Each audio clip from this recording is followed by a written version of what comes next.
Audio Jungle.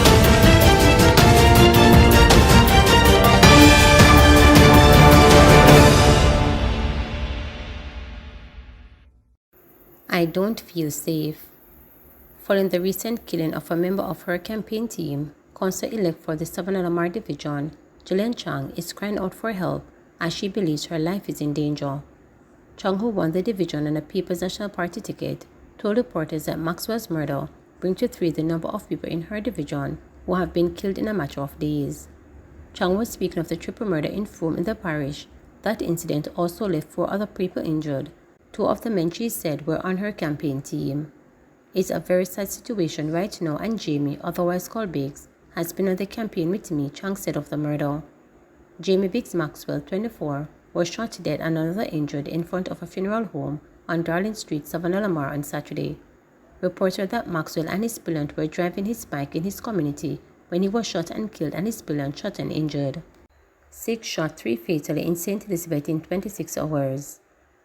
Police are probing 2 shooting incidents, which left 3 men dead and 3 others injured in St. Elizabeth within 26 hours. In the first incident on Friday, 2 men were shot dead and 2 others wounded at a bar in Santa Cruz.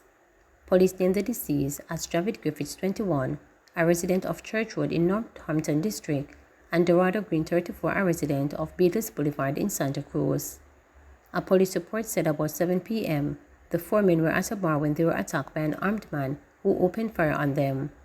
The injured men were taken to hospital, where Green and Griffiths were pronounced dead, while one of the men was treated and released. The 4th victim remains hospitalized. In the second incident, a man was shot dead and another man injured in Vineyard on Saturday night. Police named the deceased as Tevin Williams, 29, otherwise called Dino, a mechanic and resident of Dougal Road in Vineyard District. A police report said about 8:50 p.m., both men were standing outside a shop in the community when an armed man alighted from a vehicle and opened gunfire, hitting them. The injured men were taken to hospital, where Williams was pronounced dead and the other man admitted for treatment. 2 men charged following gun-related incidents in Kingston and St. Catherine. Charges have been laid against 2 men following 2 separate gun-related incidents in Kingston and St. Catherine in late January and February. Charged are 28-year-old Gavin Davidson, otherwise called Breads, of 3rd Street, Kingston 12, and 48-year-old Kevin Bent, otherwise called Kevin Square, a businessman of East Bay Drive, Old Harbor in St. Catherine. Davidson was charged with murder and breaches of the Firearms Act following the shooting death of 24-year-old Mark French on 3rd Street, Kingston 12 on Wednesday, January 31. Reports from the Denontown police are that about 10 p.m., French was in the community when he was pounced upon by gunmen who opened fire, hitting him multiple times before escaping. The police were summoned and French was taken to hospital, where he was pronounced dead. Following investigations, Davidson was arrested on February 29. An identification parade was conducted, and he was charged last Friday, March 1, with murder, possession of a prohibited weapon, unauthorized possession of ammunition, and making use of a firearm. Davidson's court date is being finalized. Meanwhile, Bent was charged after a firearm was seized on Darlington Drive in St. Catherine on Friday. Reports are that about 1:30 p.m., lawmen conducting a vehicular checkpoint operation in Era intercepted a Honda CR-V motor vehicle with Bent aboard. The vehicle was searched, and a 9mm pistol with a magazine containing 9mm cartridges were reportedly found in the front passenger seat. Bent was arrested and later charged with possession of a prohibited weapon and unauthorized possession of ammunition. His court date is being arranged. Westmoreland mother and son killed in Buffalo's crash laid to rest. Westmoreland mother and son Angela Samuel and Othni Allen, who were among 5 people killed in a motor vehicle crash in Buffalo last November, were laid to rest yesterday. The service was held at the Footprint Seventh-day Adventist Church in Savannah Lamar.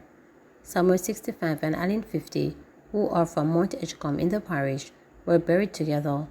On November 13 last year, they died together, along with 3 others, while they were on their way home in a public passenger vehicle operated by Delroy Rodney, 47, of a Belmont address in Westmoreland. Rodney is before the court on 5 counts of causing death by dangerous driving. He is out on a $7 million bail and will return to court on June 7. 3 of the 5 victims are already buried. Johnny Thompson, 54, was laid to rest on December 30th last year, while Lesiva Forrester, 15, and her mother, Patrina Wallace, 39, were buried together on Saturday, February 24. The police report that about 3:30 p.m. on November 13, the 5 people and another passenger were aboard a Great Toyota Noah being driven by Rodney when the minivan collided with a truck which was traveling in the opposite direction. Jet wants NEPA to provide more information on Royal Cobra fish kill. The Jamaica Environment Trust Jet wants the National Environment and Planning Agency NEPA to provide more information on preliminary investigative works it conducted following reports of a fish kill at Royal Cobra in St. Catherine on Friday. NEPA reported that it is investigating a pollution incident in the river in the vicinity of Jericho. It said the spill result in a minor fish kill and that there are efforts being made to contain the spill. However, Chief Executive Officer of JET, Dr. Teresa, wants NEPA to explain the work done at the site of the fish kill. I think that it's important that the National Environmental Planning Agency advises the public of the step-by-step process in which they dealt with the situation yesterday. If they collected samples prior to the company being ordered to neutralize the spill, what were the readings? And the results after they were allowed to neutralize, what were the readings? And give the public the reports, because again, we're always having to do access to information request. And I think it's important that the government be proactive, the regulatory authorities be proactive in sending us information. Portland Pride. Late last year, a nationwide news network, Blue Dot Post, suggested that if a general election was called, then the Jamaica Labour Party, Darrell Valls and Anne-Marie Valls, would be almost certain to lose their seats. Now the two are basking in the success of the JLP candidates who contested the February 26, 2024 local government elections in the parish, as they retain all 7 divisions with which the party entered the election. One of only a handful of parishes in which the JLP did not lose any of the division is lost in 2016. St. Thomas is the only parish where the JLP finished with more divisions than 2016, 5-5 then, and 6-4 after the end of the official counting of ballots this time around. In an extensive interview to reporters last Thursday, Member of Parliament for Portland Western Darrell Voss argued that the party's success in the parish was due to the quality of candidates it put forward, the hard work by his wife Anne-Marie in her Portland Eastern constituency, and the work he put in on the ground in his constituency. As I have always said, a poll is a snapshot of a particular time. As a politician, I never ever criticize or do anything negative in relation to polls.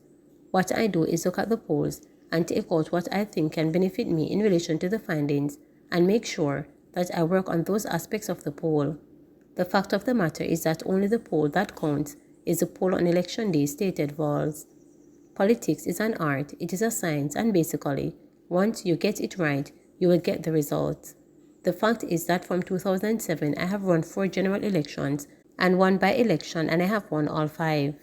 As far as local government elections are concerned, I have contested as MP 3 in West Portland, and only once, in 2012, did I lose 1 seat, and that was in the Baracus division, added Valls, as he underscored that he is a sure political winner. According to Valls, it all boils down to his organization and his connection with the people, which, he argued, is critical. He admitted that his cabinet duties in charge of the Super Ministry of Science, Energy, Telecommunications and Transport forced him to miss some of the underground political work in his constituency, and conceded that in the lead up to the local government elections, there were issues to be addressed. The truth of the matter is, because of my goodwill in Portland and my relationships in Portland, I was able to go there and do what I needed to do to energize my base and deal with some of the issues that were there in relation to sitting councillors and other Labour Party supporters who had issues, said Valls, as he vowed that from now to the next general election, he will ensure that his constituents do not suffer because of his ministerial duties. He told reporters, in addition to hitting the ground on the campaign trail, he implemented critical changes that made the difference on election day. I took the decision to recommend the change of 2 sitting councillors in the month of January 2024 because I realized that they had major issues with the people and the Jamaica Labour Party based on polls and other checks that I made. We made that decision and we won those divisions with 2 new candidates handsomely. So again, it's all about timing, it's about assessment, it's about using the facts and the figures without any emotion, stated Valls, as he noted that a political newcomer, Shanice Green, defeated the People's National Party Colin Bell to flip the fellowship division to Portland Eastern to the JLP. Bell has also been selected by the PNP to contest the Portland Eastern constituency in the next general election, and Vols argued that Bell's defeat in a local government poll was a devastating blow to the PNP for the parliamentary election. I want to give maximum respect to Anne-Marie Vols, not because she's my wife, but she has taken a seat, one of the strongest PNP seats that was led by PNP for 34 years until 2019, said Vols, as he pointed out that Anne-Marie has been able to spend more time in her constituency on a day-to-day basis than he did. Now that she has delivered the 3 divisions that she inherited from 2016 and increased the JLP's vote in the 2 PNP stronghold division, it is absolutely a testament to her ability, to her love for the people, and their love for her. So for me, East Portland is a shining star of the local government election in Portland. In the meantime, Mrs. Vols, who will remark her 5th year in representational politics on April 4th, pointed out that the 2020 general election she won all 5 divisions in Portland Eastern.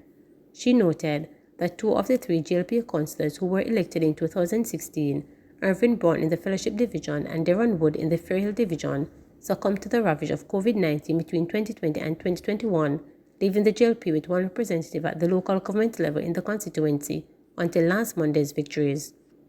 You can well imagine the challenges to have 2 divisions without the political representatives the people had chosen, she said. Undaunted, the action team soldiered on, and I am pleased that my East Portland, based on the hard, non-stop work of my action team, elected our caretakers in those divisions.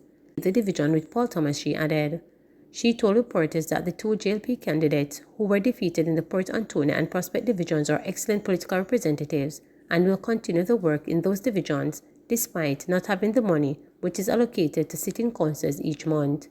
The 2 constituents in Portland recorded higher than the national voters turned out last Monday, with 43.4% in Portland Western and 36.8% in Portland Eastern. Please remember to subscribe, like, share, and click the notification bell for daily updates.